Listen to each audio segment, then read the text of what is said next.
আজকে বৃষ্টির ওয়েদারে বাইরে ঝোড়ো হাওয়া বইছে আর বাড়িতে বানিয়ে ফেললাম গরম গরম স্যুপ আর মোমো। ময়দাটাকে নুন চিনি ও সাদা তেল দিয়ে মেখে রেখে দিলাম।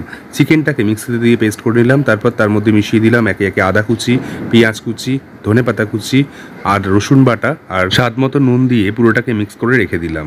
এবার ময়দাগুলো থেকে ছোট ছোট করে লেচি কেটে গোল গোল করে বেলে নিলাম।